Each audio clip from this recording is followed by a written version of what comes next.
UFO sightings in history. This is what it looked like just after midnight on December 27th. Woodbridge Security Supervisor, Sergeant Jim Peniston, rushed to the East Gate, where sentries alerted him to strange lights. My first thought on it was an aircraft downing, a possible aircraft crash. There was a color scheme of red and yellow and some white light. That's the reaction they get with chemicals. Peniston radioed back to the flight supervisor and was given permission to investigate. He and the sentries advanced into the darkness until they stumbled on a sight they could not explain.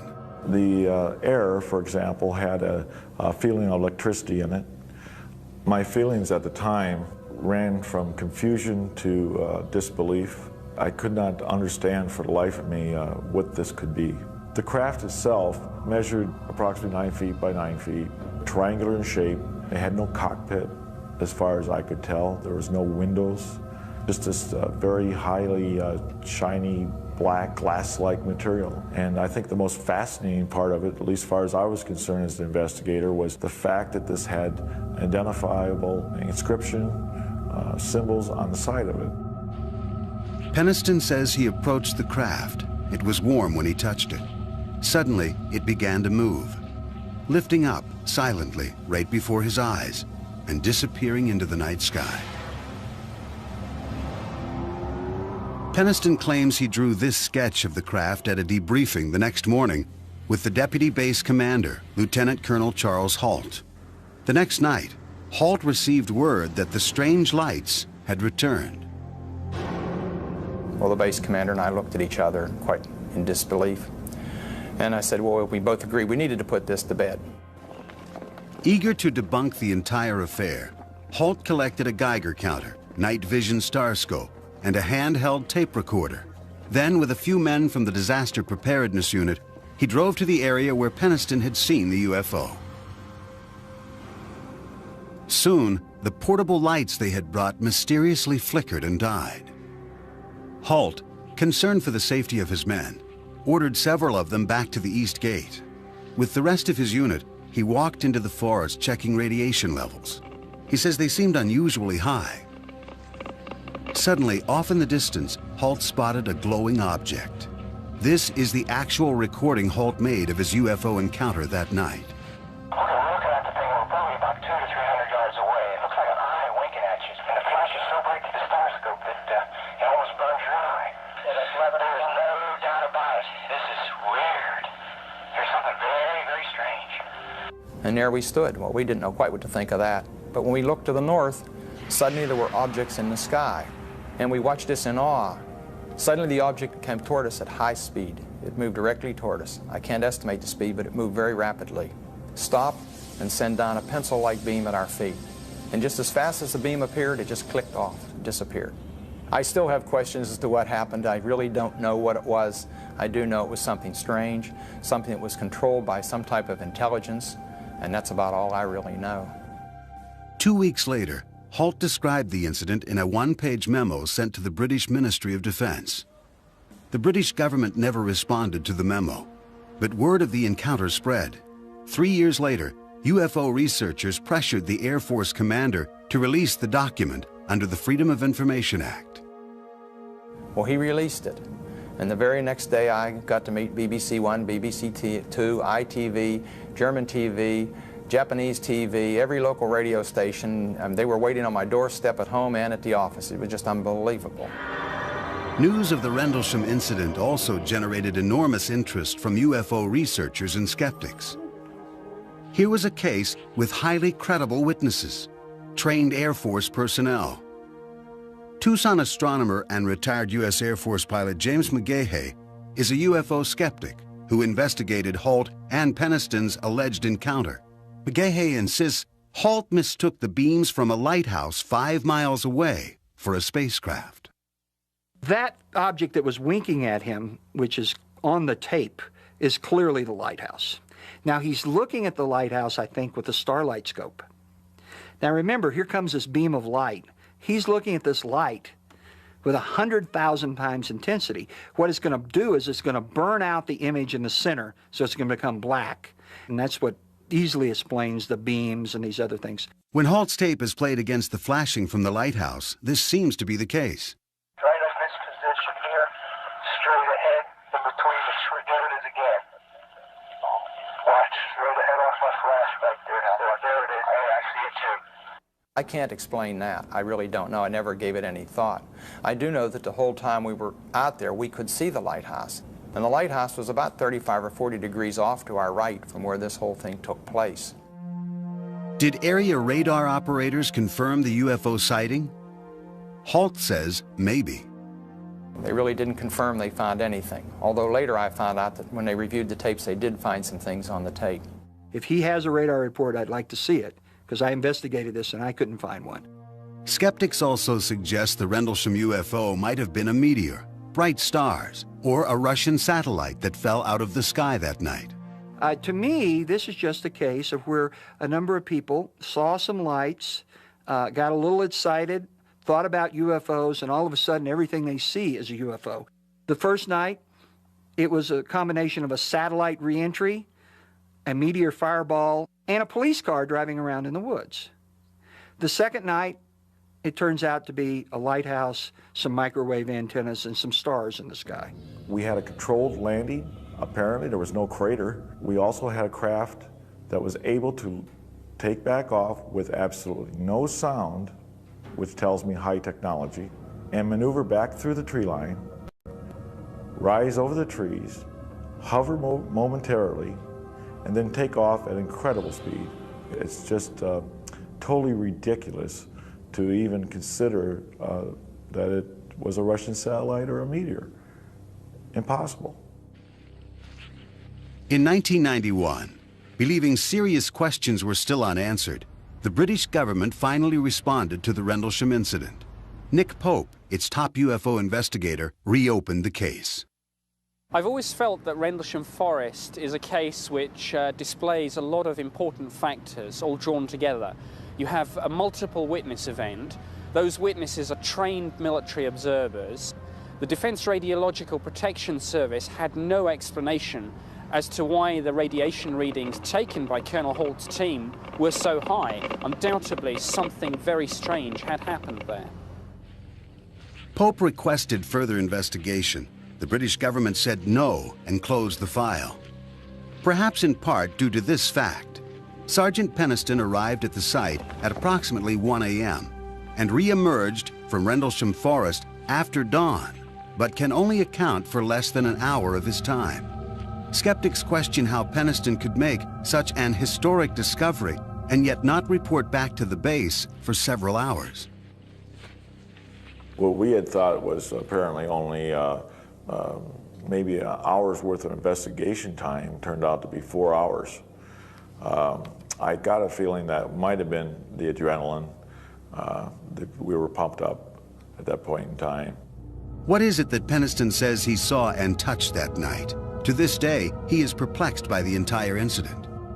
Something that can sustain a controlled flight, something that has mass, something that makes no sound, and something that can take off at incredible speeds back up into the atmosphere.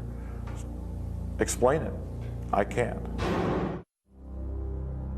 Unknown forms in the sky surprise and alarm citizens below, sometimes causing governments to do battle with the unexplained. Belgium, the center of Europe, and the focus of one of the most famous UFO encounters in history. On the evening of November 15, 1989, police officer Francis Michelzik had completed a few hours of routine patrol in Anza Belgian village near the German border, when Michelzik says he looked up and became one of the first witnesses of the Belgian wave. Nous avons observé une masse importante qui était dans le ciel. We saw a large mass in the sky, a triangular mass with 3 lights oriented downward, about 200 meters from our police van. Cet objet ne faisait pas de bruit et il était immobile. The object was silent and immobile. This object did not correspond in any way to anything we'd seen before. À ce que nous avions déjà pu voir dans le passé. 2 weeks later, Dita Plumans, a member of the Gendarmerie, the Belgian National Police Force, heard over his police radio fellow officers nearby reporting a strange object in the night sky. At first, when we heard our colleagues talking to dispatching, we thought they were crazy. Plumans requested permission to investigate, and when he reached the edge of town, he says he witnessed an astounding sight.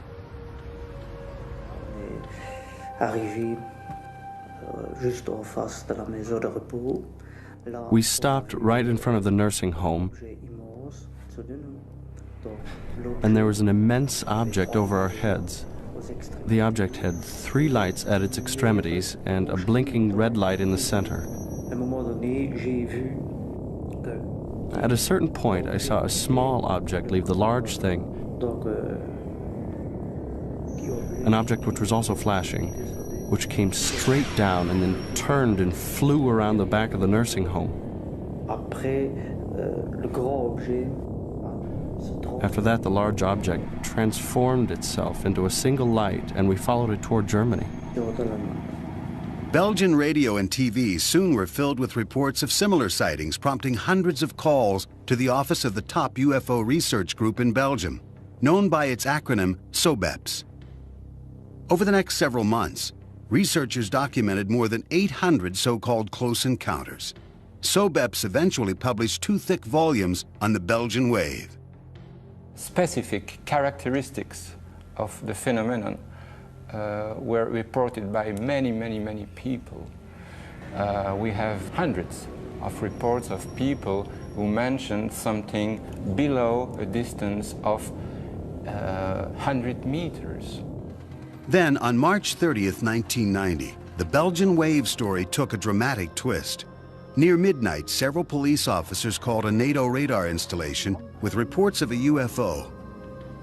Within an hour, that facility and a second radar station were both tracking an unknown flying object.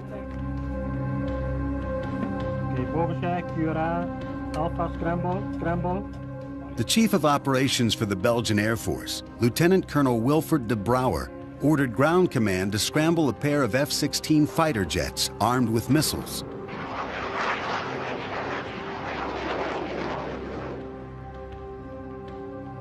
A supersonic high-tech cat-and-mouse game ensued.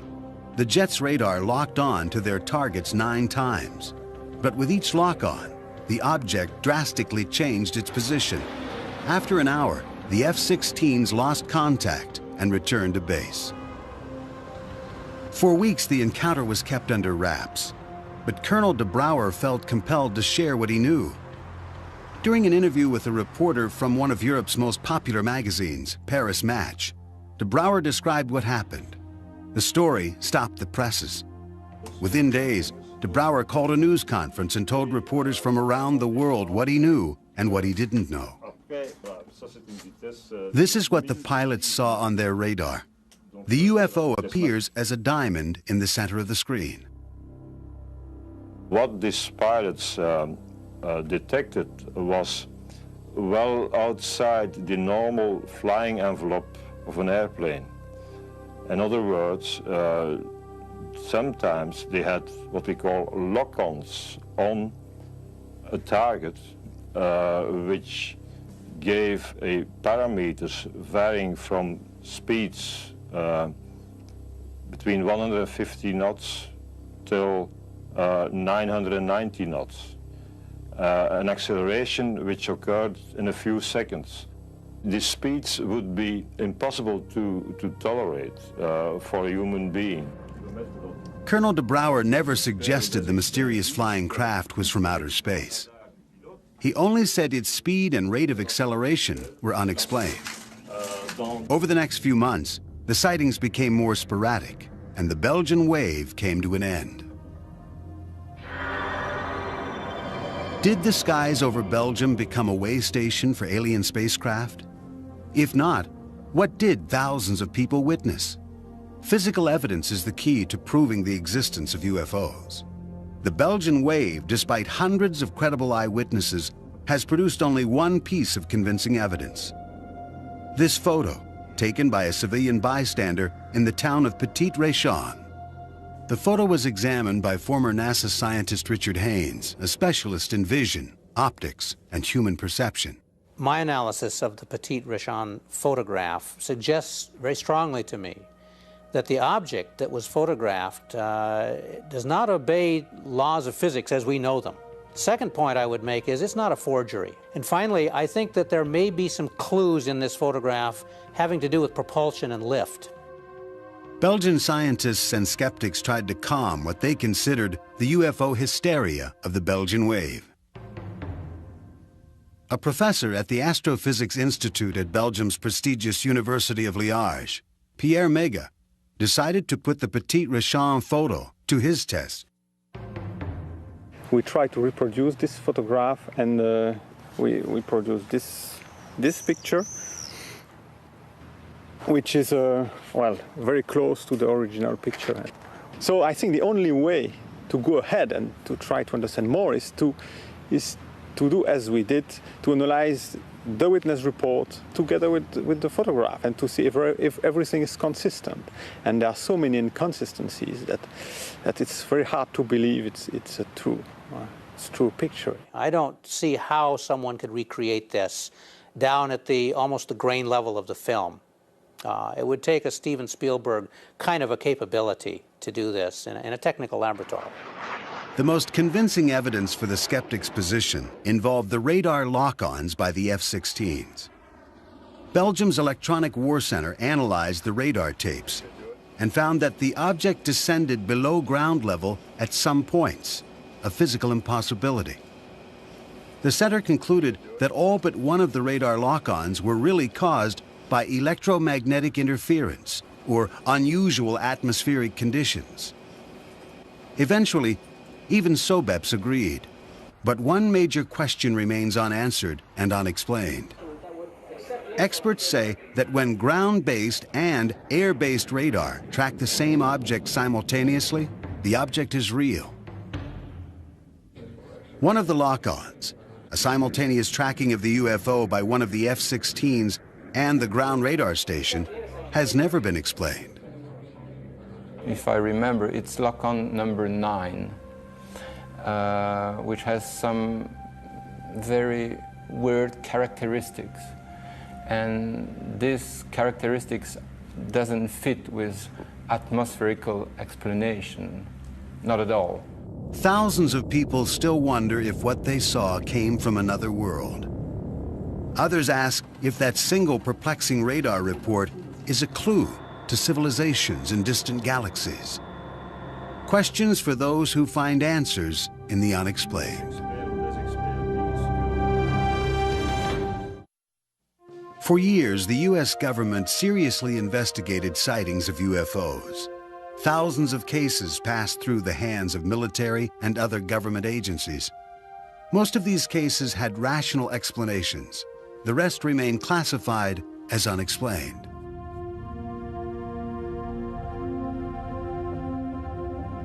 "50-year-old Polish immigrant and amateur geologist Stephen Mahalik looked forward to his weekend getaways alone in the Falcon Lake area, 90 miles east of his home in Winnipeg, Manitoba. This was Mahalik's favorite prospecting site. Around noon on May 20th, 1967, as he examined a quartz formation, Mahalik was distracted by some unruly geese. He looked up and was transfixed. He says he saw 2 cigar-shaped objects glowing red in the sky. The following is a recording Mahalik later made of what he saw next. The size, was amazing. And here they're coming down. With speed, I just can't describe it. Amazing speed. Mahalik says one of them stopped, suddenly accelerated, then disappeared. The other landed about 50 yards away. He watched in awe. I hear shh, and I hear a high-pitched whistle of running equipment, pumps on high speed. When the thing landed, it was of gray-pink color. It's stainless steel, and it was pink hot. And I can feel the breeze on my face that thing is hot outside. There was my notebook, there was my pencil, so I sketched this thing. Mahalik claims it was round, about 40 feet long and about 10 feet high. His curiosity took hold and he approached the craft. He examined the outside of it, slowly touching the glowing skin with his gloved hand. It was fiery hot, nearly melting the palm of his rubber glove. Mahalik says the craft rotated, turning its grid-like exhaust vent toward him. The blast of hot gas from the vent knocked him to the ground, setting his shirt and undershirt on fire. The craft suddenly lifted off the ground, according to Mahalik, and soared straight up. He threw his burning shirts to the ground, dazed and in severe pain from burns to his chest and stomach. Mahalik says he wandered around for what seemed like hours before he managed to gather up his supplies. He found his way out of the woods, caught a bus, and later that night arrived back in Winnipeg. Still in pain, he rushed from the bus station to nearby Misericordia Hospital, where he was treated for first-degree burns. Mahalik claimed the blast from the craft had etched a grid-like pattern into his abdomen that matched the pattern on the exhaust vent. The next day, Sunday, he was spirited off to the St. Regis Hotel after convincing the managing editor of Winnipeg's highly regarded daily newspaper, the Winnipeg Tribune, that his extraordinary encounter was real. At that time, I said, okay, as any newsman would have done, draw it. I gave him a piece of paper. I think that drawing has become the most famous UFO piece of evidence in the world today.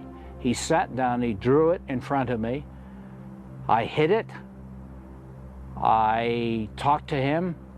I called doctors, I called police, and I sure as hell didn't want the Winnipeg Free Press getting the story. Monday's edition of the Tribune led with this headline: Mahalik soon became a sensation worldwide. What followed was one of the most intensely examined UFO cases on record. Over the next 2 years, Mahalik's burns kept recurring, and no one could explain why. He was examined by more than a dozen physicians in Canada and the United States, including doctors at the Mayo Clinic. An investigation by the Royal Canadian Air Force concluded that the abdominal burns sustained by Mr. Mahalik remain as unexplainable as to the source of the burn. The Mayo Clinic psychological report concluded that Mahalik was not prone to delusions, hallucinations, or any type of emotional disorder. Perhaps the most influential investigation was conducted under the auspices of the United States government. The chief investigator, physicist Roy Craig, is now retired and raises llamas on his Colorado ranch. His job was to examine UFO reports and find physical evidence. We responded to the Falcon Lake report as soon as we could. Now, there's no value in seeing a landing site that somebody's had a chance to go back and prepare for me to look at.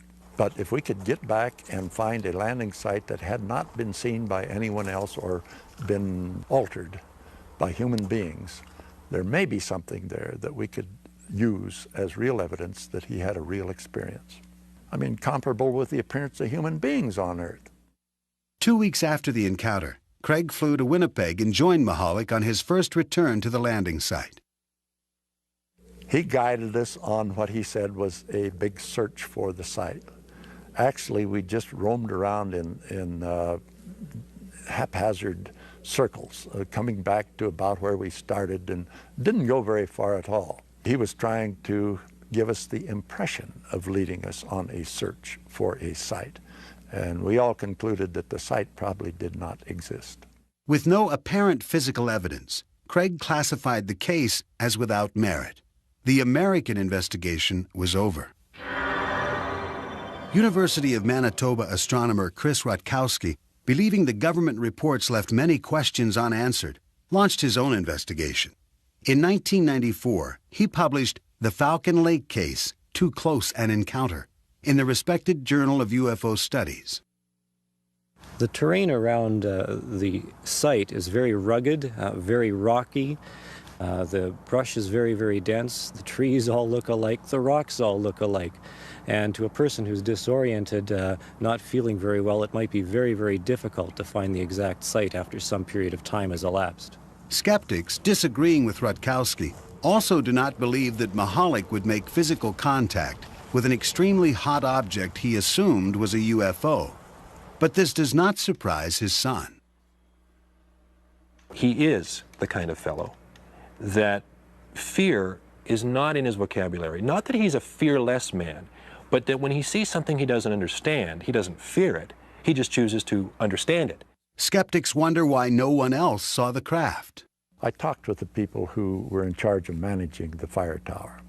It was manned at that time, and the people were absolutely certain that there was no way that two vehicles like he described, glowing as they were, could fly into that space and out again. There was no way that that could happen without their seeing it. My conclusion on that case is that all the evidence that I found pointed toward hoax rather than a real experience. And not even a skillful hoax, a very inept hoax. Mahalik became bedridden and incapacitated in the 1980s. Was this hard-working and devoted family man capable of crafting such a hoax? For my dad to fabricate something as large as this would require more than I think he had, more than he has. He's a simple man. He grew up and lived a very straight, hard life. This was no con man. This was a man who later went down to Mayo. They couldn't figure it out. I couldn't figure it out. The doctor I had there couldn't figure it out. I am not about to be taken by anybody. This guy didn't take me. This guy was legit. Stephen Mahalik never wavered from his story. He believed he had encountered a UFO. Roy Craig and the U.S. government disagreed, but they never classified the case as solved. The official report lists Mahalik's sighting as unexplained. In the past, the U.S. government routinely took a keen interest in reports of UFOs. Now, it denies any investigative role, leaving only questions for witnesses of close encounters with the unexplained. On the night of March 8, 1994, something strange was sighted in the skies over Holland, Michigan, on the southeastern shore of Lake Michigan. Witnesses were startled and called police.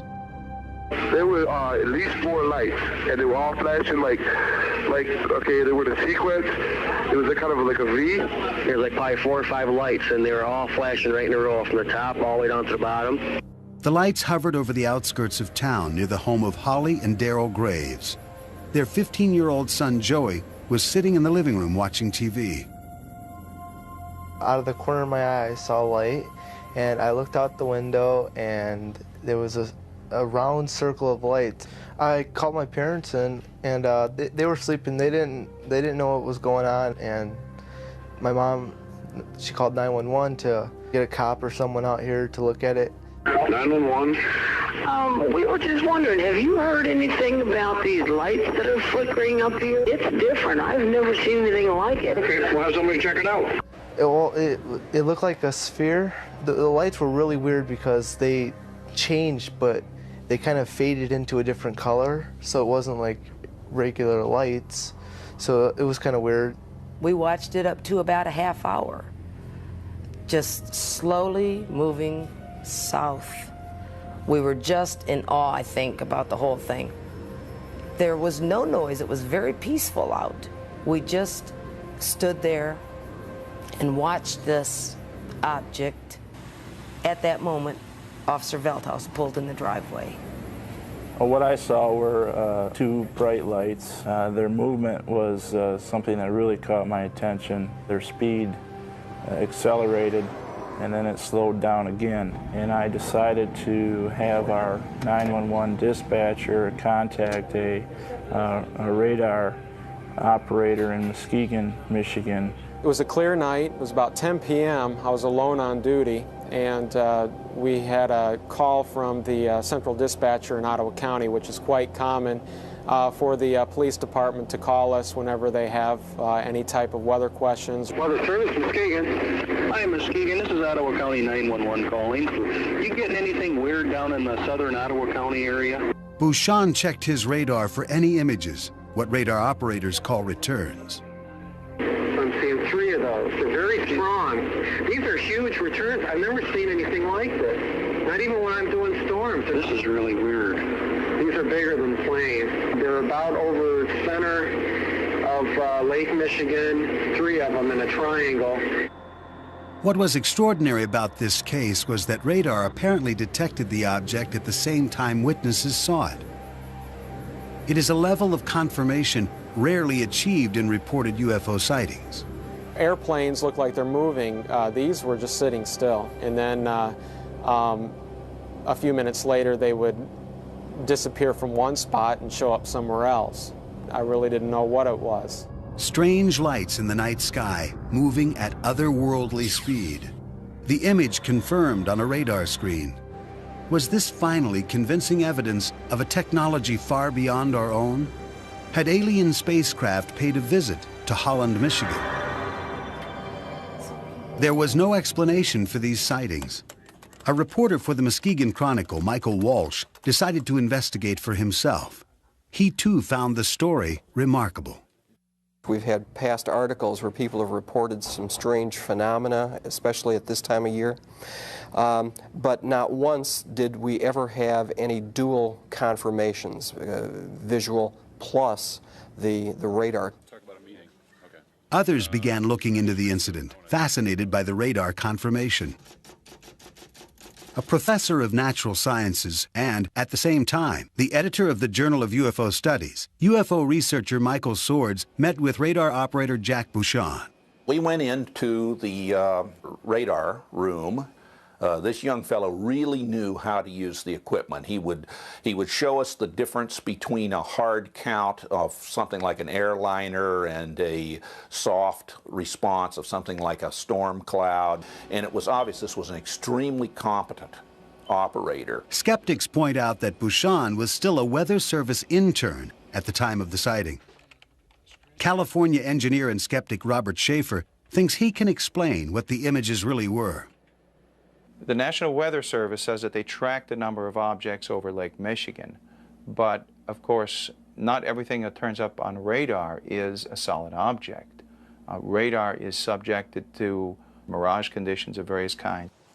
Schaefer believes that the sightings over the lake can be explained by a natural phenomenon, which usually happens over Lake Michigan in the spring. Warm air moves over the cold waters of the lake. The layer of cold air trapped beneath the layer of warm air creates a mirror effect in the sky by bending the light.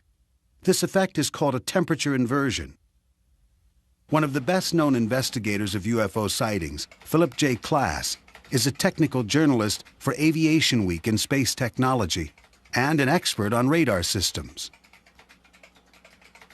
Ground radar, especially during temperature inversion conditions, the rays can be, instead of going straight out, they can be bent downwards, so where you get echoes from the ground.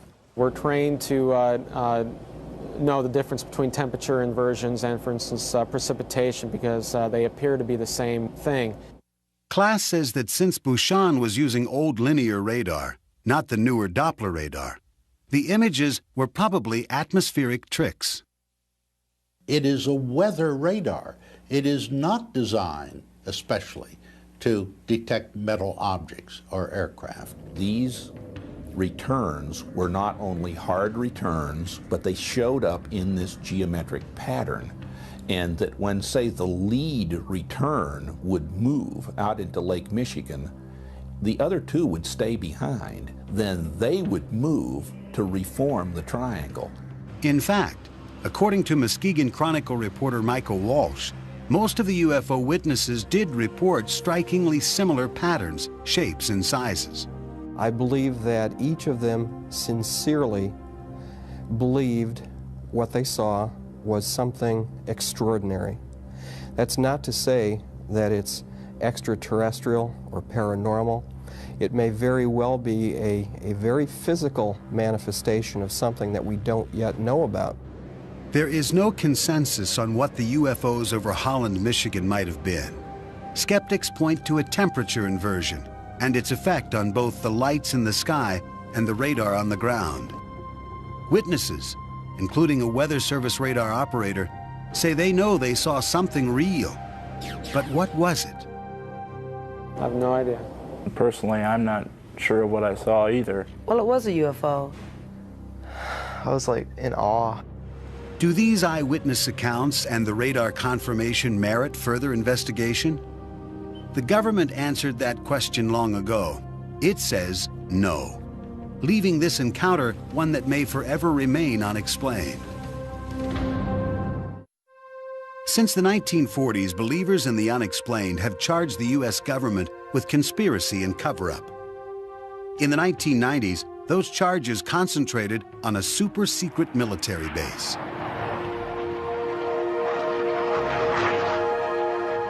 In the heart of the desert, on the outskirts of Las Vegas, sits Nellis Air Force Base. 85 miles to the northwest is Restricted Area 4808E, popularly known as Area 51, a jumble of mysterious hangars and runways in one of the most desolate places on Earth. Officially, it does not exist. Here, the U.S. tests its most exotic and advanced flying machines. The B-2 stealth bomber, the Blackbird, and the U-2. The Area 51 control tower identifies itself to area pilots only as Dreamland. There are no tours of Area 51. Instead, soldiers carry loaded machine guns with the authorization to use them. This base, shrouded in secrecy, has become for many the focus of the world's fascination with UFOs and its hope for contact with extraterrestrial life. UFO fans from all over the world drive the extraterrestrial highway, a lonely stretch of road that hugs the perimeter of the base to Mailbox Road. From this location, hundreds of UFO sightings have been reported. The vast majority have been explained as lights from the latest earthbound military technology. Some, however, are harder to identify. Author Chuck Clark describes a remarkable craft he says he has seen many times. It can go from a hover to several thousand miles an hour and back to a hover instantly. It can make very sharp right-angle turns and sharper than right-angle turns. I've seen 120-degree turns at high speed. It appears and disappears in mid-air, things that normal aircraft don't do. UFO buffs contend the U.S. is testing an extraterrestrial craft at Area 51. But skeptics and UFO researchers agree that Area 51 is a UFO bust. Almost all the sightings I hear about happen at night. And at night, you can't judge distance. You can't judge easily height in the sky. You can't judge speed. You can't judge actual performance. What I think is that there are no UFOs there. There are no UFOs being developed there. There's no UFO technology there. Today, The government does not investigate UFO sightings, but for years, they were of vital interest. Beginning in 1948, the U.S. Air Force began what became known as Project Blue Book, the government's official UFO investigating arm. But both skeptics and UFO believers say Project Blue Book was half-hearted at best. As time went on, and especially after the year of 1952, Blue Book's mission was changed. It was changed from being a somewhat serious look at unidentified flying objects to be basically a public relations office to try to diffuse emotionalism that was occurring in the American public about this. So, because this was a rather unsatisfying task to the people at Wright-Patterson Air Force Base, they tried rather continuously from the mid-50s onward to get rid of this task. In 1966, the U.S. Air Force commissioned the University of Colorado to conduct a thorough evaluation of the UFO phenomenon. The Condon Commission, named after its chairman, Dr. Edward Condon, began an 18-month investigation that ended in controversy. Condon was an eminent physicist who ridiculed UFOs. He didn't take it seriously. He didn't spend time on the project. So the project went wrong because essentially from the top, not the scientific staff, but from the top, it was designed to help the Air Force get rid of the UFO problem. Well, how could it be designed to do that unless it said UFOs weren't important and weren't serious and weren't a scientific problem? Retired physicist and former investigator for the Condon Commission, Roy Craig, strongly supports the Commission's work. We'd have some excellent reports come in with all sorts of proof that there was a strange vehicle there. And each bit of evidence that we checked out turned out to not be what it really sounded like to start with. And the evidence just plain got less and less. The more we learned about the case, the less mysterious it became. The Commission considered whether UFOs were a threat to America's airspace, demanding military investigation. There was no threats to our security, therefore they really didn't have to interject themselves in the investigation. They could leave this over to civilian agencies. We don't have any national security defense against this anyway. And if these characters wanted to do something really overtly and catastrophically nefarious to us, this would probably gone on a long time ago. The Condon Commission concluded that the government should stop investigating UFOs.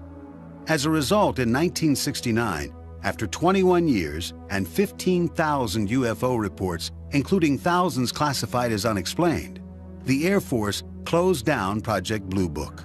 But interest in UFOs remains high, despite the official position taken by the government.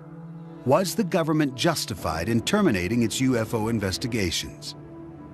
Most scientists and researchers, including astronomer Larry Chupik of Chicago's Adler Planetarium, say yes.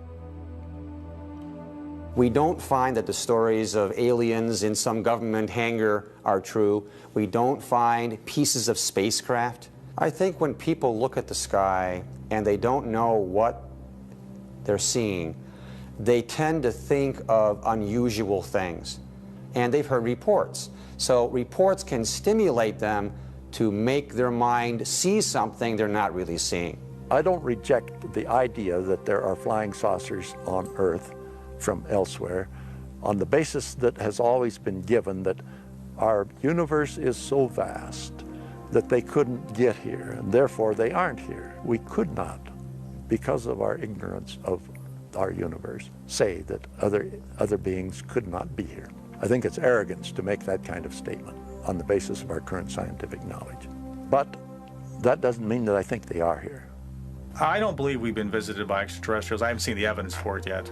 So we say the question is very much open and should be studied carefully. For 30 years, I've been looking. I have yet to find a single piece of scientifically credible evidence to indicate that we have alien visitors. All we have are unexplained cases. Have we been visited by extraterrestrials? Could the elusive evidence be found in a small number of mysterious reports that defy explanation? Almost all of them turn out to be things we as scientists can identify, even though most people couldn't. Now, those last few are always questionable because neither we nor the observers know what they are. These are the unexplained. People will always stare at the sky and wonder about its mysterious images. They then will turn to their leaders for answers. The leaders turn to science. In the end, people have a choice. Accept the answers of science or embrace what lies in the vast reaches of the unexplained.